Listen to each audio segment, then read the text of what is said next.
एक बहुत ही प्रसिद्ध मूर्तिकार था। बहुत ही सुंदर मूर्तियाँ बनाता था।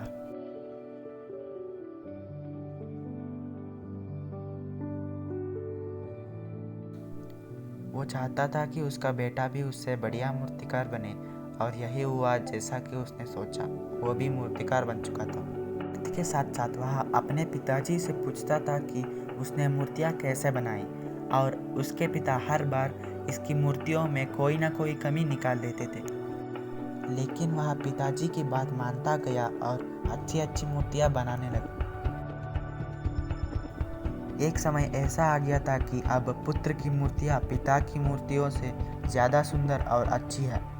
लेकिन अब भी उसके पिता उसकी मूर्तियों में कमी निकाल ही देते थे। उसके सब्र का बांध टूट चुका था और उसको अपने आप पर अभिमान था कि वो पिता से बेहतर मूर्तियाँ बनाता है।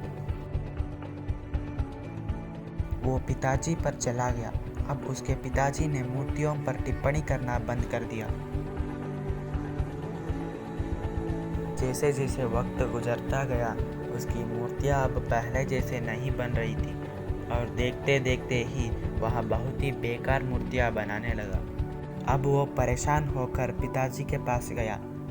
पिताजी समझ गए थे कि ये वक्त ज़रूर आएगा, और वो पूछा कि मैं अब पहले जैसे अच्छी मूर्तियाँ क्यों नहीं बना पा रहा हूँ।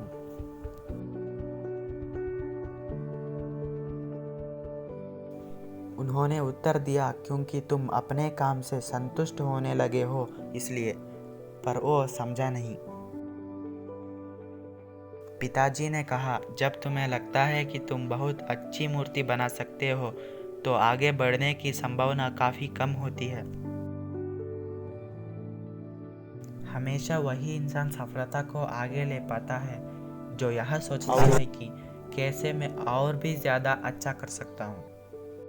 अब बेटा ने बोला कि आपको पता था कि ऐसा समय आएगा, तो फिर आपने मुझे ये बात पहले क्यों नहीं बताई। उन्होंने जवाब दिया कि मेरे साथ भी ऐसा ही हुआ था। मैं भी नहीं समझा जब तुम्हारे दादाजी ने मुझे समझाने की प्रयास किया था। कुछ बातें प्रयोग से ही समझ आती है, यही जीवन की सच्चाई है। और फिर वो अपने पिता द्वारा दी हुई सीख अपनाते हुए अच्छी से अच्छी मूर्तियाँ बनाने लगा।